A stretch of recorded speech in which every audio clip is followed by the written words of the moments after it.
Dr. Edmund Hargrove carefully folded the letter into thirds before slipping it into his leather medical case. His hands trembled, not from age, though at 63 he was well into his later years, but from what he had just witnessed, barely 20 minutes earlier in his Commerce Street practice. The letter was addressed to Dr. Samuel Morton of Philadelphia, a man renowned across America for his meticulous measurements of human skulls and groundbreaking anatomical studies. Hargrove had filled 4 pages in his tiniest, most precise script, attempting to describe something that defied belief, an impossibility made flesh. The morning had begun as any other. Hargrave's office occupied the second floor of a brick building overlooking Montgomery's main thoroughfare. The waiting room held its usual collection of ailments, a merchant struggling with a persistent cough, a lawyer's wife complaining of nervous exhaustion, and 2 children suspected of scarlet fever, routine cases for a physician in a growing Alabama city. Then came Catherine Porter. She arrived unannounced, clutching the hand of a small girl who moved with the deliberate, careful steps of someone far older than her years. Hargrave's assistant, a young man named Thomas, responsible for managing the schedule, tried to turn them away. "The doctor is fully booked today, ma'am. Perhaps you could return tomorrow," he suggested. But Catherine's voice carried a desperate urgency that caused him to hesitate. "I've traveled 2 days to reach him.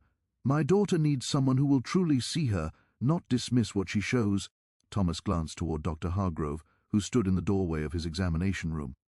There was something in the woman's tone, or in the unnerving stillness of the child, that made him nod. "Send them in, Thomas.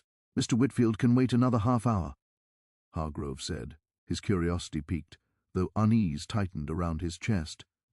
Now, sitting alone in his office with that letter in his case, Hargrove tried to process what he had observed. He had been practicing medicine for 37 years. He had seen cholera epidemics, yellow fever outbreaks, injuries from cotton gin accidents that would haunt his dreams forever. He had delivered hundreds of babies and closed the eyes of hundreds of dying patients. He thought he had seen every variation of human suffering and bodily failure. He had been wrong. The girl's name was Mary Porter.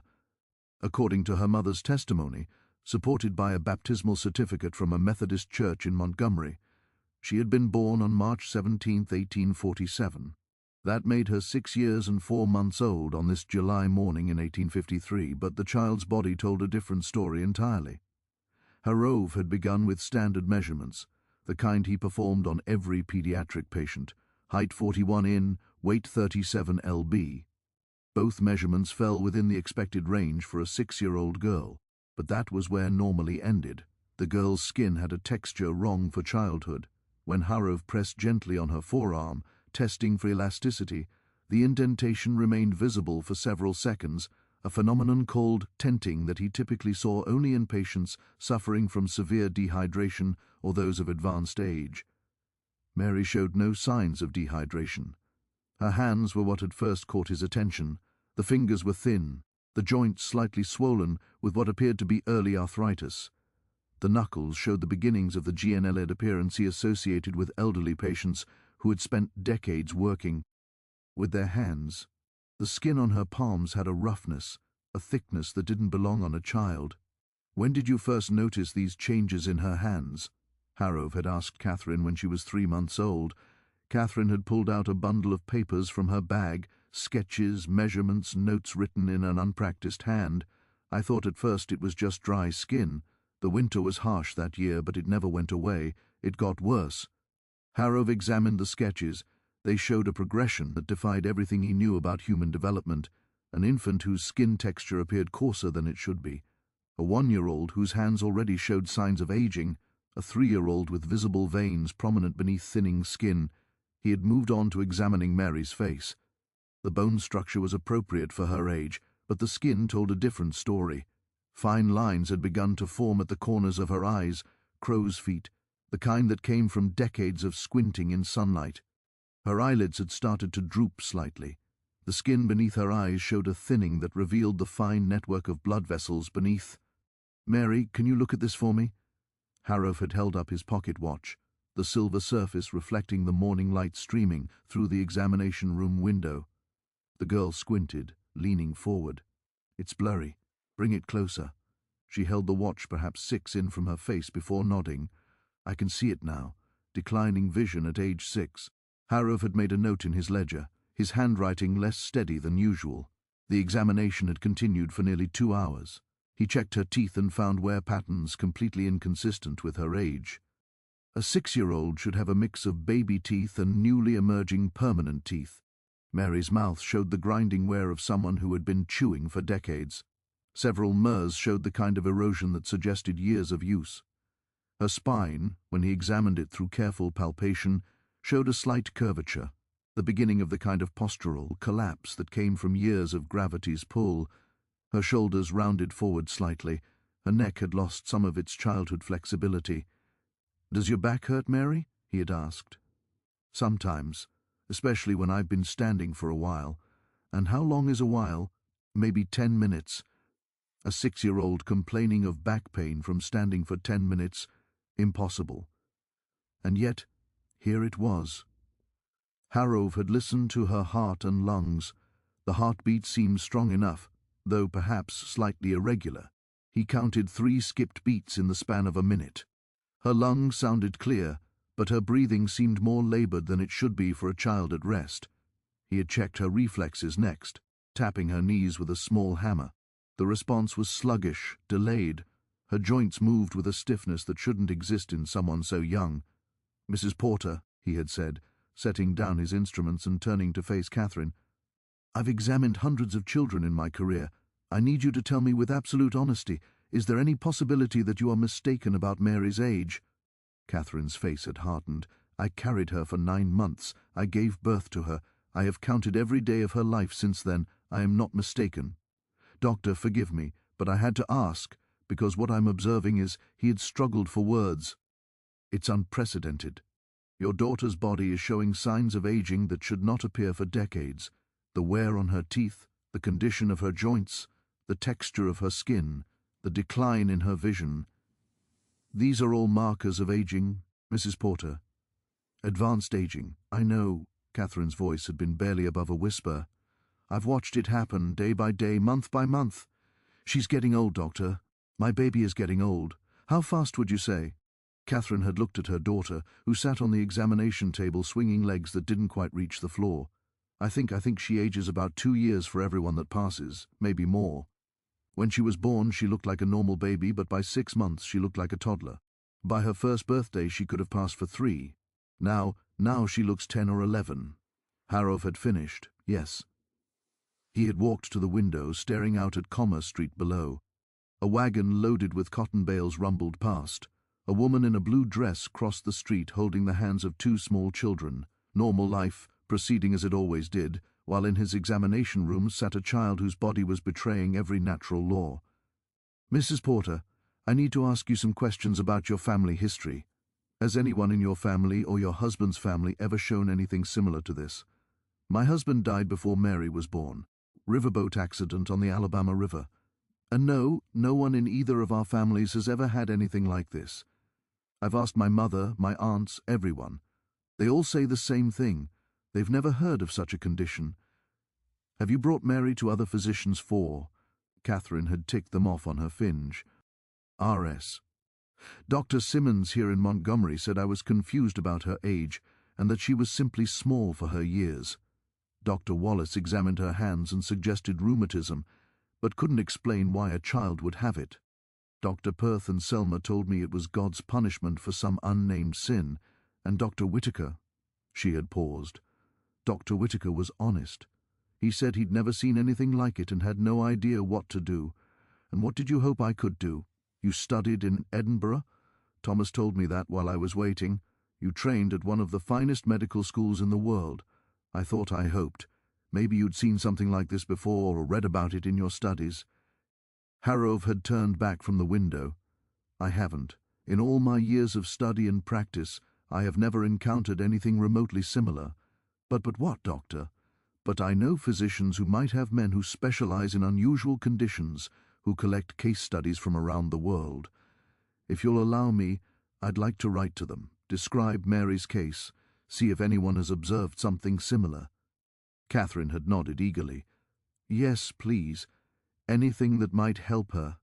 That was when Harrove had made his decision. He would write to Samuel Morton in Philadelphia. He would write to the medical school in Edinburgh where he had trained. He would write to every physician he knew who might have encountered or read about a condition like this. He would document Mary Porter's case so thoroughly that even if he couldn't help her, perhaps someone someday would understand what was happening to her. What he couldn't know, sitting in his office that July morning, was that Catherine Porter had already written her own letters, 23 of them sent to physicians across the South and up into the North. Most had gone unanswered. A few had sent dismissive replies suggesting she was exaggerating or mistaken, but one had responded with genuine interest rather than skepticism. That response had come from Mobile, from a physician who ran an institution for patients with incurable conditions, a man who collected medical mysteries the way others collected butterflies or coins. His name was Dr. Vernon Cross, and his letter to Catherine Porter promised something she desperately wanted to believe in: answers. Catherine Porter sat in the boarding-house room she had rented for 2 nights, reading Dr. Cross's letter for the 5th time. The paper was thick, expensive, the kind used by wealthy men or institutions with significant funding. The handwriting was precise, each letter carefully formed. Dear Mrs. Porter, your letter describing your daughter's condition has reached me here in Mobile. I must confess that in 20 years of medical practice, during which I have observed hundreds of unusual cases, I have never encountered anything quite like what you describe. I am the founder and director of the Alabama Hospital for Incurables, an institution dedicated to the study and treatment of medical conditions that defy conventional therapy. We have patients suffering from progressive nervous disorders, unusual growths, conditions affecting the blood and organs, cases that other physicians have deemed hopeless or untreatable. I do not make promises of cures. I cannot claim that I can reverse whatever process is affecting your daughter's body, but I can offer something that may be equally valuable: sustained observation, documentation, and the full resources of a medical institution dedicated to understanding unusual conditions. If you would consent to bringing Mary to Mobile for examination, I would be honored to study her case in detail. Should my findings suggest that ongoing observation would be beneficial, I would propose that Mary remain at the hospital for a period of time, with your permission and with regular visitation rights. Naturally, I have enclosed references from 3 colleagues who can speak to my reputation and the quality of care provided at our institution. I have also enclosed a detailed description of our facilities and our approach to patient care. Please understand that I view each patient as both a human being deserving of dignity and comfort and as an opportunity to expand medical knowledge. These 2 perspectives are not, in my view, contradictory. The more we understand about unusual conditions, the better equipped we become to help future patients who may suffer from similar ailments. I await your response with great interest. Respectfully, Dr. Vernon Cross, founder and director, Alabama Hospital for Incurables, Mobile, Alabama. The letter had arrived 3 weeks ago, crossing Catherine's previous correspondence with Dr. Hargrove by mere days. Now she sat in this small room with its narrow bed and single window overlooking Montgomery's back streets, trying to decide between 2 paths. Dr. Harrove had examined Mary with kindness and thoroughness. He had taken her seriously, had documented observations with the precision of someone who genuinely wanted to understand. His offer to write to colleagues in Philadelphia and Edinburgh was generous and well-intentioned, but it was passive. It involved waiting weeks, perhaps months, for letters to travel across the country and overseas, for responses to return, for other physicians to read about Mary's case second-hand and offer theoretical suggestions. Dr. Cross's offer was immediate and active: a hospital, resources, sustained observation, the possibility of finding answers, not through correspondence, but through direct study. Catherine walked to the window and looked out at the street below. A few doors down, she could see Mary sitting on the boarding-house's front porch with the owner's daughter, a girl of about 8. They were playing with corn-husk dolls, arranging them in some elaborate scenario that made both girls laugh. From this distance, in the golden afternoon light, Mary looked almost normal, just a small girl playing, her silvering hair hidden beneath a bonnet, her aged hands tucked into the folds of her dress. But Catherine knew the truth. She had watched her daughter transform over 6 years, had seen childhood slip away like water through cupped hands. She had endured the stares of neighbors, the whispered conversations that stopped when she entered a room, the slow isolation that came from having a child who didn't fit into the normal world. She had tried everything: home remedies suggested by older women, teas and pusses and dietary restrictions, prayers, endless prayers at the Methodist church where Mary had been baptized, consultations with 4 different physicians, each encounter ending in frustration or heartbreak. The money was running out too.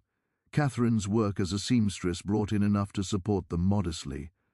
But these trips to physicians, the medicines she had tried, the special food she had bought, hoping they might somehow slow Mary's aging, all of it had depleted the small savings her husband had left behind. Dr. Cross's letter mentioned that the hospital provided care at no cost to families who participated in their research studies. That detail alone made the decision almost inevitable. But there was something else, something Catherine barely wanted to admit, even to herself. She was exhausted from watching her daughter age, from the constant worry, from the isolation, from the crushing awareness that every day brought Mary closer to some unknown endpoint. If Mary went to Mobile, if she stayed at the hospital for a period of observation, Catherine would have respite, time to breathe, to work without constant fear, to sleep through a night without waking to check that Mary was still breathing. Was that selfish? Was she being a terrible mother for even considering it? A knock at the door interrupted her thoughts. "Mrs. Porter, supper will be ready in an hour." "Thank you," Catherine called back. She returned to the chair and picked up Dr. Cross's letter again. She read it through one more time, paying special attention to a section near the end. "I understand the difficulty of entrusting your child to the care of strangers. Let me assure you that our patients are treated with the utmost respect and compassion. They are not specimens to be studied coldly, but human beings whose conditions happen to offer opportunities for medical advancement. Mary would have her own room, regular meals, access to our small library and garden. She would be encouraged to continue any education or activity as appropriate to her age and abilities, and you would be welcome to visit as often as you wish." Catherine made her decision. She would take Mary to Mobile. She would see this hospital for herself, meet Dr. Cross in person, evaluate the facilities and the staff, and if everything seemed legitimate, if the institution appeared to offer genuine care rather than mere curiosity, she would allow Mary to stay for a trial period. Just a month, perhaps. Long enough for Dr. Cross to conduct his examinations and observations. Long enough to see if this man with his promises of sustained study could offer anything more useful than Dr. Harrow's well-meaning letters to distant colleagues. She pulled out a sheet of paper and began writing her response. The journey from Montgomery to Mobile took 2 days by coach and riverboat. Catherine had saved money by booking passage on a freight vessel that carried cotton bales downriver to the port city. She and Mary shared a tiny cabin below deck, barely large enough for the narrow bunk and a single chair. Mary spent most of the journey sitting on the deck, watching the Alabama River slide past. She seemed fascinated by the water, by the cypress trees draped with Spanish moss, by the occasional alligator sunning itself on the riverbank. "Mama, why do the trees have beards?" she asked, pointing at the moss. "It's not beards, sweetie. It's a plant that grows on them." "Why? I don't know. That's just how it grows here." This was still Mary at her most childlike, curious, asking endless questions, seeing the world with wonder. But Catherine noticed other changes. The girl tired easily, requesting to return to the cabin after only an hour on deck. Appetite had decreased. She picked at the simple meals of bread and cheese that Catherine had packed, and her hands, gripping the deck rail, looked more gnarled than they had even a month ago. The other passengers noticed. Catherine saw their glances, their confusion as they tried to reconcile Mary's small size with her aged hands and greying hair. One woman, a merchant's wife traveling to Mobile for a social season, had approached Catherine with barely disguised curiosity. "Your daughter, forgive me for asking, but she seemed unwell. Is it some kind of wasting disease?" "It's a condition her physicians are studying," Catherine had replied, keeping her voice neutral. "We're traveling to Mobile for further treatment." "How tragic. She's so young. What is she, 9 or 10? 6. The woman's face had registered shock, then skepticism, then a hasty retreat. She avoided Catherine and Mary for the rest of the journey. They arrived in Mobile on a humid August afternoon. The city was larger than Montgomery, more cosmopolitan, with a strong French and Spanish influence visible in the architecture and heard in the mix of languages on the streets. The port bustled with activity, ships loading cotton for export to England and France, warehouses full of goods bound for inland distribution. Catherine hired a carriage to take them to the Alabama Hospital for Incurables. The driver, an elderly black man who introduced himself as Samuel, looked at the address and raised his eyebrows. "You sure that's where you want to go, ma'am? That's the place they send folks that can't be fixed." "I'm sure." "All right, then. It's about 5 miles out of the city center. Take us maybe an hour with the roads like they are." The carriage rattled east, leaving the busy port district behind. The buildings changed from commercial warehouses to residential homes to scattered farmland. Eventually, they turned onto a long drive lined with live oak trees. At the end of the drive stood the hospital. It was a large brick building 3 stories tall with wings extending from a central section. Catherine could see that it had once been something else, a warehouse or factory, judging by the industrial windows and sturdy construction, but someone had made efforts to soften its appearance. Flower beds lined the front walk, curtains hung in the windows, a small garden was visible off to one side. "Doesn't look too bad," Samuel offered. "Seen worse places for healing." Catherine paid him and gathered their bags. Mary stood beside her, looking up at the building with an expression that might have been fear or simply exhaustion. "It's very big," Mary said quietly. "Yes, but remember, we're just visiting today. We'll meet the doctor, look around, and then decide what to do next." The front door opened before they reached it. A woman in a crisp grey dress emerged, her hair pulled back in a severe bun. She looked to be in her 42nd with a nonsense expression that softened slightly when she saw Mary. "Mrs. Porter, I'm Mrs. Chambers, the head nurse. Dr. Cross is expecting you. Please come in." The interior of the hospital was clean and well lit with high ceilings that kept the air relatively cool despite the August heat. The smell was what Catherine had expected from a medical institution. Carbolic acid, soap, the faint underlying scent of illness and medicine. But it wasn't overwhelming. Mrs. Chambers led them due WN corridor past several closed doors. Through one open doorway, Catherine glimpsed a common room where several patients sat in chairs, some reading, others simply staring into space. She noticed that many were young teenagers or people in their 22nd. This was indeed a place for incurable conditions, not simply an asylum for the elderly. They stopped at a door marked Director Dr. V. Cross. Mrs. Chambers knocked once and entered. "Dr. Cross, Mrs. Porter, and her daughter have arrived." The man who rose from behind the desk was younger than Catherine had expected, perhaps 45, with dark hair just beginning to grey at the temples and intelligent eyes behind wire-rimmed spectacles. He was tall and carried himself with the confidence of someone accustomed to authority, but his smile seemed genuine. "Mrs. Porter, thank you for making the journey. And this must be Mary." He came around the desk and knelt slightly to bring himself to Mary's eye level. "I'm Dr. Cross. I'm very pleased to meet you." Mary looked at her mother, who nodded encouragingly. "Hello," Mary said softly. "Are you tired from your journey?" "A little. That's understandable. Mrs. Chambers, would you take Mary to the kitchen? I believe Cook was making lemon cake this afternoon. Mary, would you like some cake while your mother and I talk?" The offer of cake brightened Mary's expression. She followed Mrs. Chambers out, leaving Catherine alone with Dr. Cross. "Please sit." Cross gestured to a comfortable chair near the window. "I wanted to speak with you privately before examining Mary.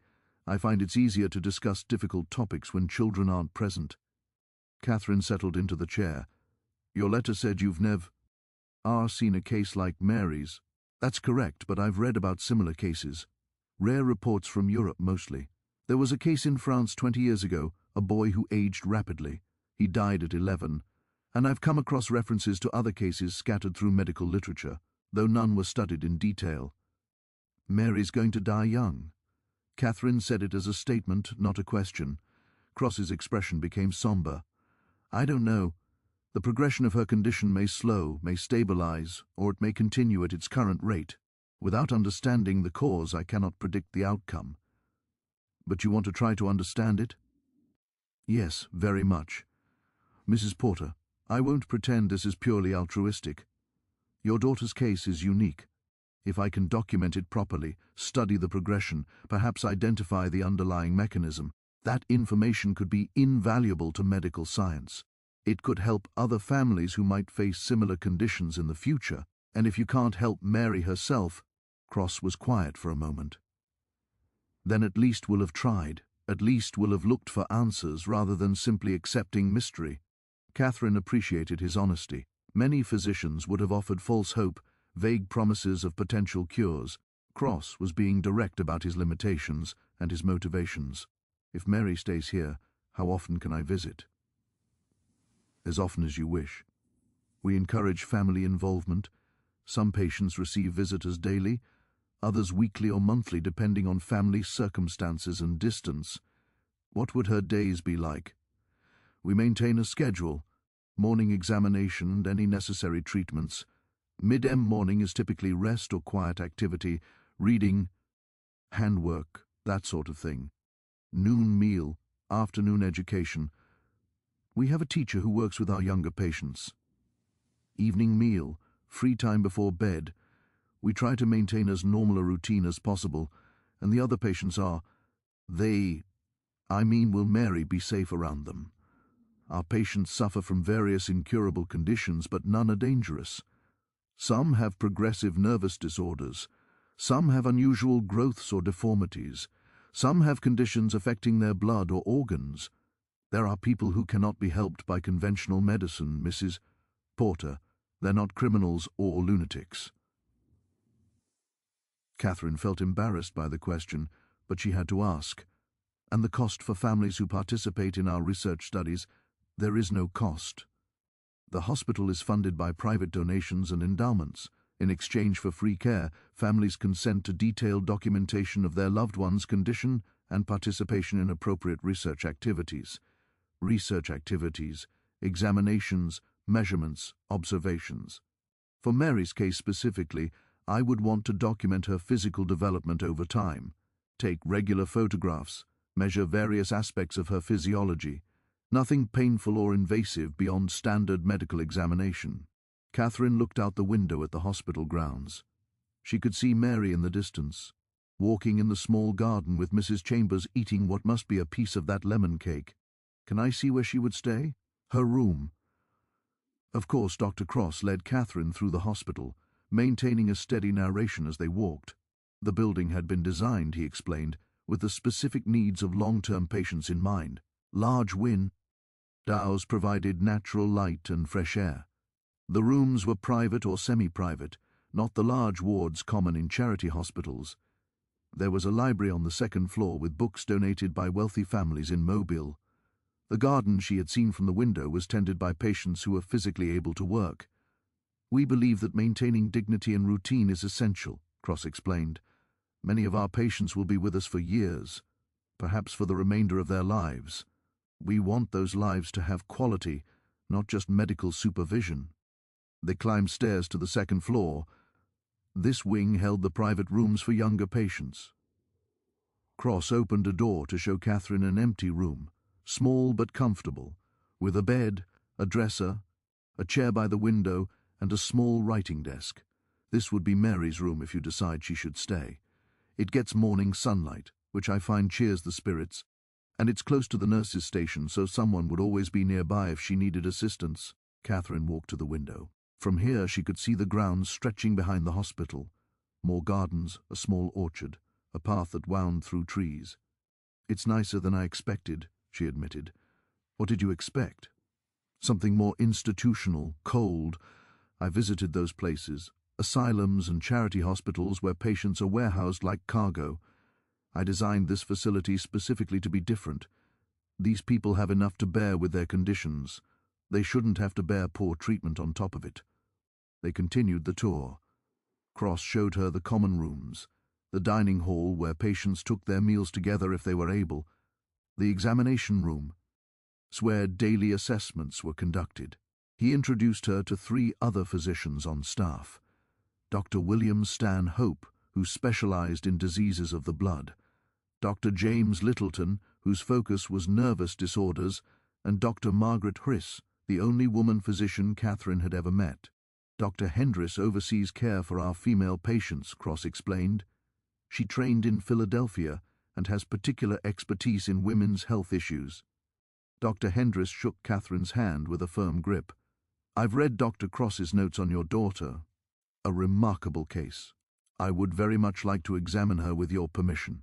Everyone wants to examine her, Catherine said, and couldn't keep the bitterness from her voice. She's been poked and prodded by so many doctors. I understand. It must be exhausting for both of you. But I assure you, our examinations here are conducted with care and respect. We're not circus showmen looking for oddities to display. We're physicians trying to understand the human body's mysteries. Catherine wanted to believe that. She wanted to believe that these people with their clean hospital and their sincere expressions were genuinely interested in helping, rather than simply satisfying curiosity. Can I think about it? She asked Cross. Take Mary back to our lodgings tonight and give you an answer tomorrow. Of course, this is not a decision to be made lightly. Take all the time you need. But as they returned to the first floor, where Mary waited with Mrs. Chambers in the reception area, Catherine already knew what her answer would be. Mary looked so small sitting in that large armchair, her feet not touching the floor, her aged hands folded in her lap.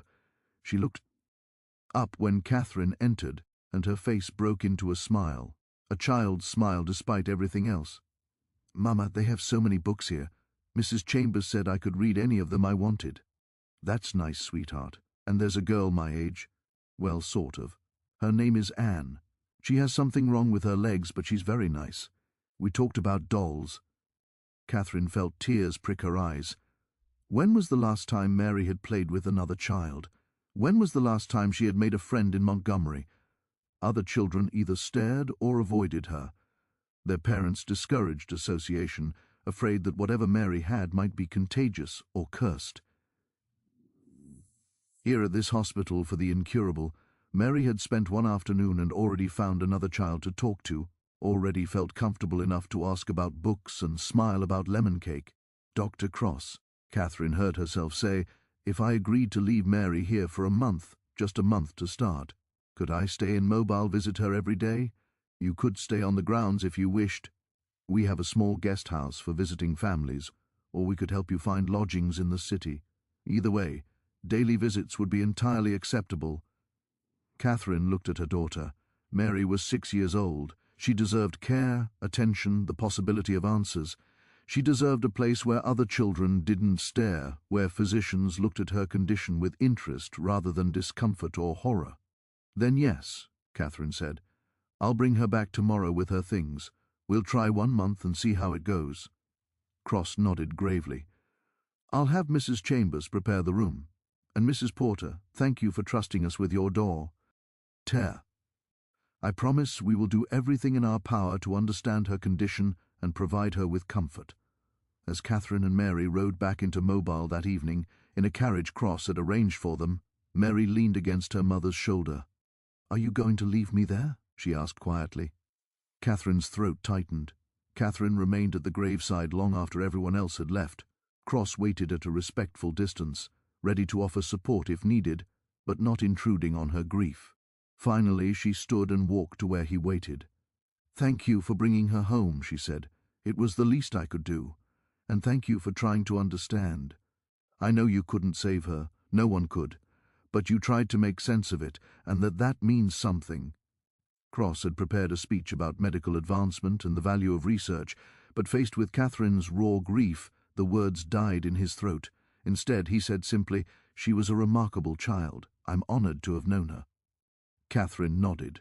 She was, and now she's gone, and the world will forget she ever existed. Except for your notes and photographs and samples, those will remain.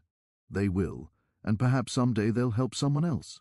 I hope so, because if her death doesn't lead to something, if she suffered for nothing, I don't know how I'll bear that. They walked together back to the waiting carriage. Cross offered to accompany Catherine back to her home, but she declined. I need to be alone, need to figure out how to live in a world without her. Cross watched the carriage depart, carrying Catherine back to an empty house and an empty future. Then he returned to his own lodgings, gathered his notes and samples, and began the long journey back to Mobile. Dr. Vernon Cross published his findings in the American Journal of Medical Sciences in late 1854. The article, titled "Observations on a Case of Premature Senility in a Pediatric Patient," was 23 pages long and included several of the photographs he had taken during Mary's time at the hospital. The medical community's response was mixed. Some physicians praised the thorough documentation. Dr. Robert Grayson, whose earlier case had provided crucial comparison, wrote a lengthy commentary noting the similarities between his patient and Mary. Together, their cases provided the first real evidence that accelerated aging was a genuine medical phenomenon, not simply misdiagnosis or exaggeration. Other physicians were skeptical. Several wrote letters to the journal suggesting that Cross had been deceived about Mary's true age, or that he had misinterpreted the symptoms of some other condition. Without the ability to examine Mary themselves, they found the claims too extraordinary to accept. A few responses were hostile, accusing Cross of exploitation, of using a sick child for personal fame and advancing his career on the back of someone else's suffering. That criticism hurt more than the skepticism because Cross couldn't entirely dismiss it. He had documented Mary's decline meticulously. He had taken photographs and measurements and samples. He had published papers and built his reputation partly on her case. Had he exploited her, or had he simply done what physicians were supposed to do: observe, document, search for understanding? The question haunted him. The Alabama Hospital for Incurables continued operating, though funding became more difficult after Mary's death. Some donors reading about the case felt uncomfortable supporting an institution that seemed to focus on study rather than cure. Others increased their contributions, believing in the value of medical research. Cross continued to work with patients who had unusual conditions, documenting cases that might otherwise have been forgotten. But he never found another patient quite like Mary Porter. Anne, Mary's friend, died in November 1854, 9 months after Mary. Her progressive paralysis had climbed through her entire body, eventually affecting her breathing. Cross was with her at the end, as he had been with Mary, ensuring comfort and dignity. The deaths of these two children, both of whom he had grown to care for deeply, took a toll on Cross. He became more withdrawn, less enthusiastic about the research that had once driven him. He continued to practice medicine, but the passion had dimmed. In 1856, Cross and Grayson published their collaborative paper comparing their two cases of accelerated aging. The paper was more widely accepted than Cross's initial publication had been, perhaps because two well-documented cases carried more weight than one. They proposed a theory that some rare individuals possessed a defect in their cellular structure that caused tissues to form and break down at an accelerated rate. They suggested that this was likely hereditary, though they couldn't prove it without family studies. The paper was considered innovative for its time, though it would be more than a century before medical science could truly understand the genetic mechanisms underlying conditions like progeria. Catherine Porter returned to her work as a seamstress in Montgomery, living alone in the small house where Mary had been born. She never remarried, never had other children. The neighbors eventually stopped asking about Mary, stopped offering the awkward condolences that she found more painful than comforting. She kept Mary's room exactly as it had been: the rag doll Betsy sitting on the bed, the book of children's stories on the small desk, the wooden box of mementos on the dresser. She changed the linens regularly, dusted the furniture, maintained the space as if Mary might return at any moment. Once a month she visited Mary's grave, bringing fresh flowers and sitting beside the headstone that read simply, "Mary Porter. March 17, 1847, February 3, 1854. Beloved daughter gone too soon. She never told anyone the full story of Mary's condition. When asked how her daughter had died, she said simply, 'An illness the doctors couldn't cure.' People assumed consumption or scarlet fever and didn't press for details."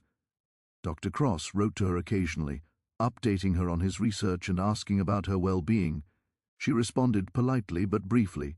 She appreciated that he had tried to help Mary, but she couldn't quite forgive him for documenting her daughter's suffering with such clinical precision. In his letters, Cross sometimes included small advances in medical understanding that might relate to Mary's case. Catherine read these updates with mixed feelings, glad that progress was being made, but bitter that it came too late to save her child. She received one particularly difficult letter in 1867, 13 years after Mary's death. Cross wrote that he had donated all of his research materials, including the complete documentation of Mary's case, to the Medical College of Virginia for their archives. I wanted you to know that Mary's case will be preserved and available for future physicians to study. She has contributed to medical knowledge in a way that few patients ever do.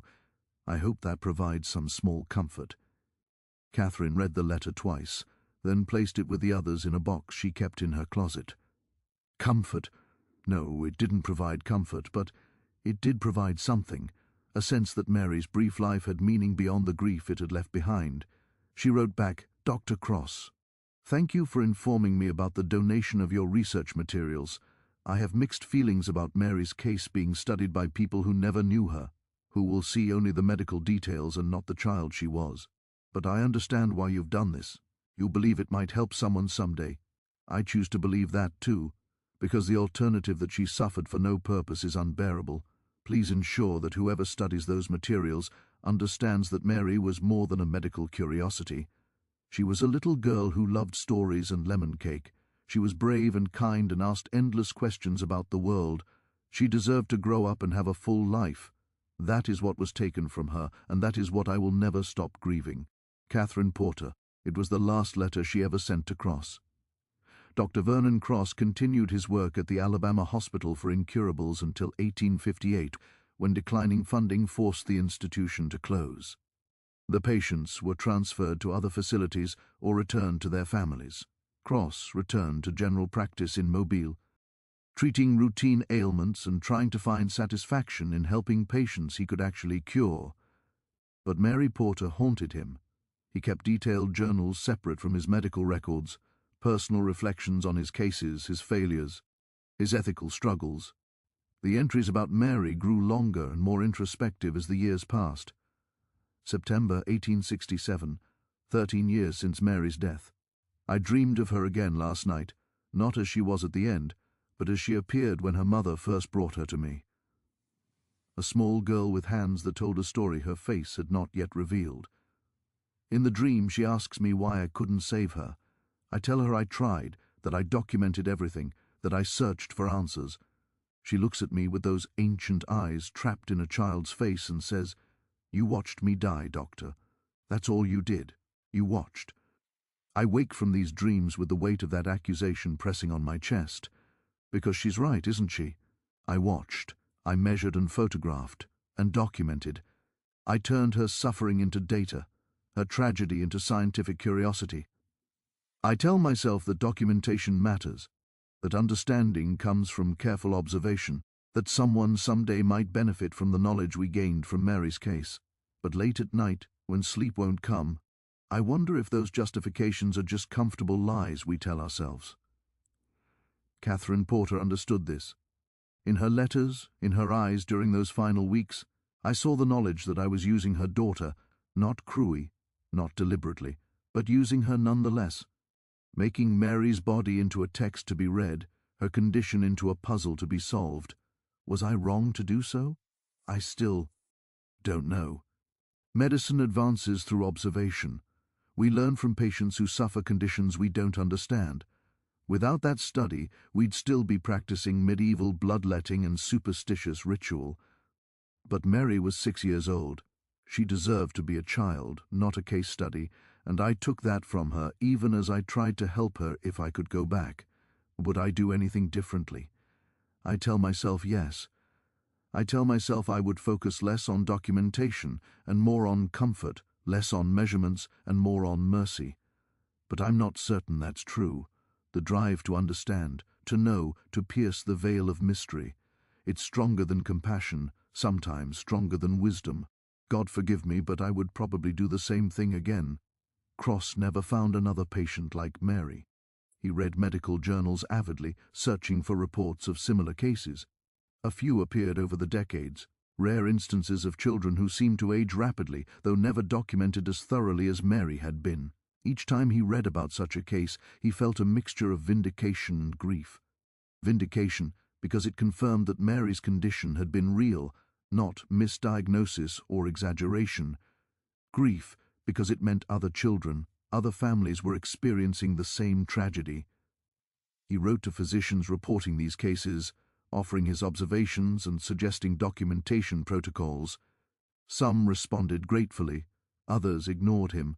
A few sent hostile replies, suggesting he was a charlatan trying to promote false medical theories. In 1875, Cross suffered a stroke that left him partially paralyzed. He retired from practice and spent his final years in a small apartment in Mobile, tended by a housekeeper, and visited occasionally by former colleagues.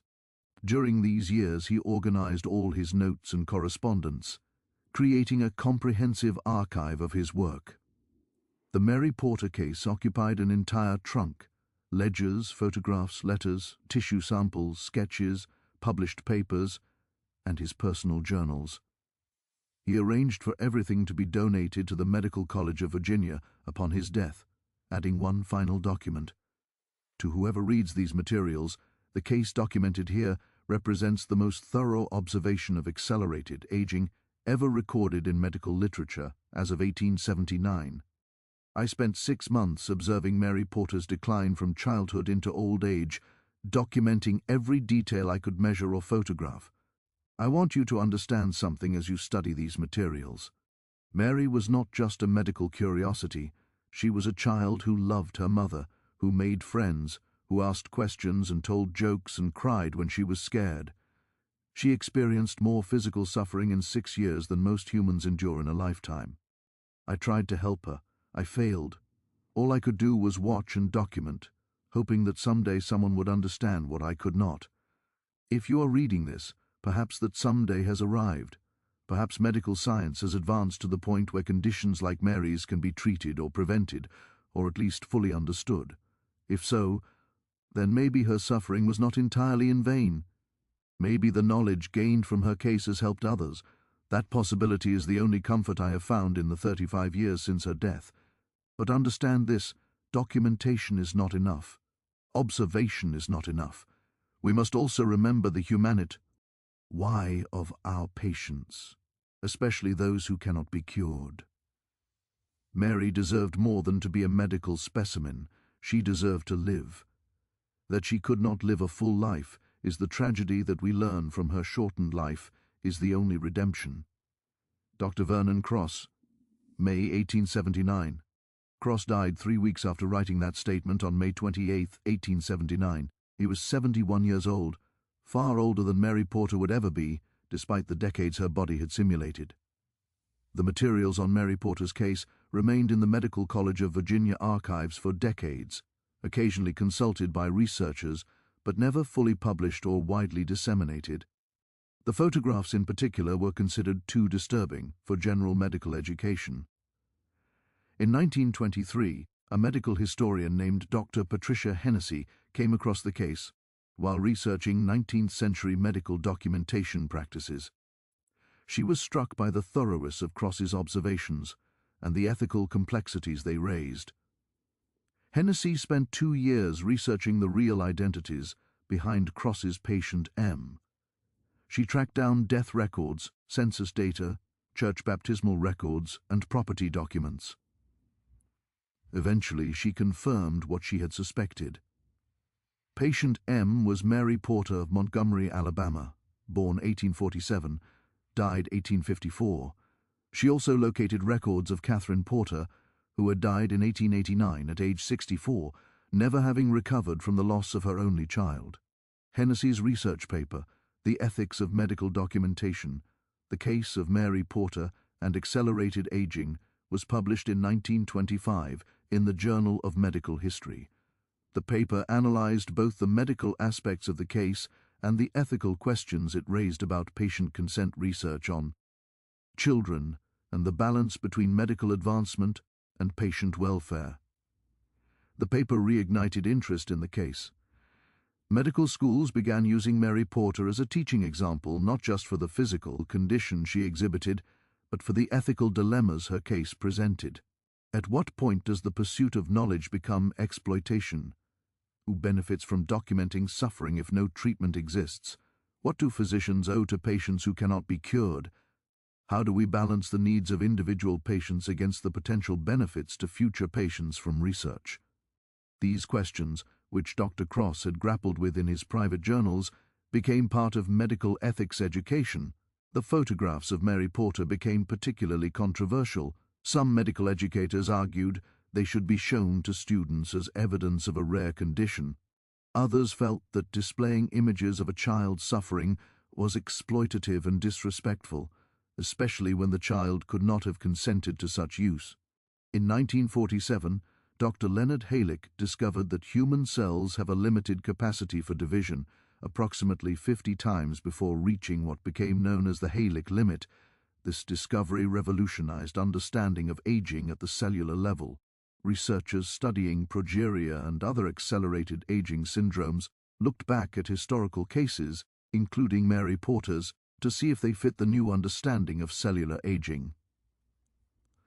The autopsy findings Cross had documented the shortened telomeres, the cellular degradation, the organ system failures, all aligned with what would later be understood as progeria or a related condition.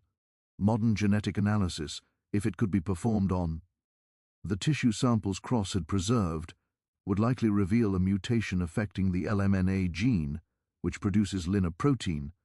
This protein is crucial for maintaining cellular structure. Mutations cause cells to deteriorate rapidly, leading to the accelerated aging symptoms Mary exhibited. With current knowledge, physicians could identify the genetic cause. They could test for it. They could counsel families about prognosis, but they still couldn't cure it. Children born with progeria in the 21st century face similar outcomes to Mary Porter: compressed lifetimes, aging measured in months rather than decades, death typically in the teenage years from heart disease or stroke. Modern medicine can manage some symptoms. It can provide better pain control than the laudanum and morphine available in 1854. It can offer physical therapy for joint problems, treatments for bone loss, interventions for heart disease. Some experimental therapies have shown promise in slowing progression slightly, but the fundamental condition, cells aging and dying faster than they should, remains largely untreatable. Mary Porter aged twice as fast as any human should. More than 170 years after her death, science has named her condition, identified its genetic cause, and documented dozens of similar cases. But it still has no answer for the essential question: how do we stop it? There is a photograph in the National Library of Medicine archives, part of the extensive collection donated by Dr. Vernon Cross. It's labeled Patient M of February 1854, 6 days before death. The image shows a figure propped against pillows in a hospital bed. The person in the photograph appears to be a very elderly woman, D. Ply-lined face, sparse grey hair, skeletal thinness, hands gnarled with severe arthritis resting on the blanket. Only 2 details betray the truth. First, the size. The figure is clearly too small for an adult, the proportions wrong. Second, the eyes.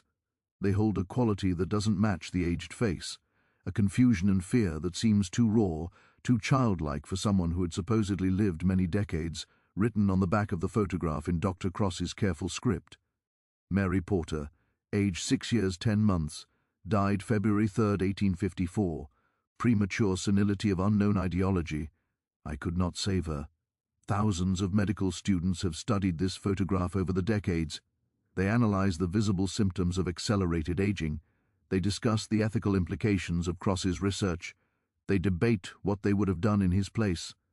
But sometimes when people look at this photograph long enough, they report an unsettling experience that the eyes seem to follow them, asking questions that echo across more than a century. Why did this happen to me? Why couldn't you stop it? Does anyone remember that I was a child? Mary Porter lived for 6 years, 10 months and 17 days. Her body aged through what should have been 60 or 70 years. She died with organs that had experienced decades of use, with bones that had become brittle through simulated time, with a mind that had crumbled under the weight of accelerated deterioration. Her case was documented with unprecedented thoroughness. Her condition was studied, analyzed, published, and preserved. Her suffering became medical knowledge. But did anyone truly understand her? Did anyone comprehend what it meant to be 6 years old and feel your body becoming elderly? To watch your hands grow gnarled and painful? To feel your memory slip away? To understand, with the limited comprehension of a child, that you are dying from something no child should endure? Dr. Cross tried to understand. He measured, photographed, documented. He corresponded with colleagues, searched for similar cases, and meticulously recorded Mary's condition. From her tragedy, he created the most thorough medical account of accelerated aging known in the 19th century. But in the private journals he kept in the decades after Mary's death, he acknowledged a painful truth: observation is not understanding. Documentation is not compassion. In the pursuit of knowledge, the human being at the center can be lost. Catherine Porter understood this instinctively. She had brought her daughter to the hospital seeking answers, treatment, miracles. What she found instead was careful observation, meticulous records of suffering, and ultimately a death that advanced medicine but could not save her child. Was it worth it? Did Mary's suffering serve a higher purpose? Did the knowledge gained help anyone? The answer is complex. Yes, in that her case proved accelerated aging was real, not superstition or misdiagnosis. Yes, in that Dr. Cross's documentation set standards for recording unusual medical conditions.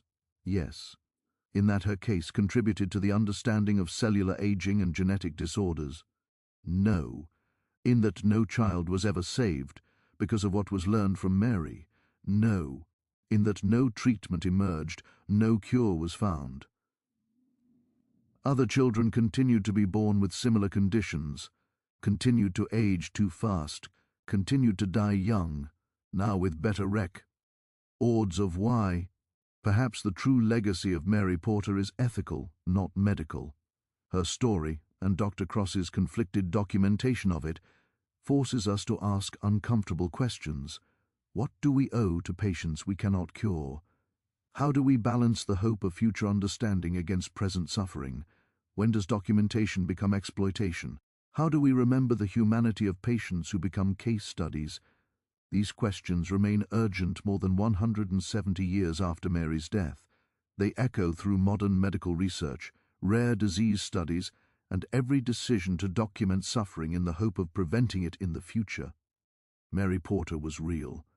She lived in Montgomery, Alabama, in the mid-19th century. She loved her mother.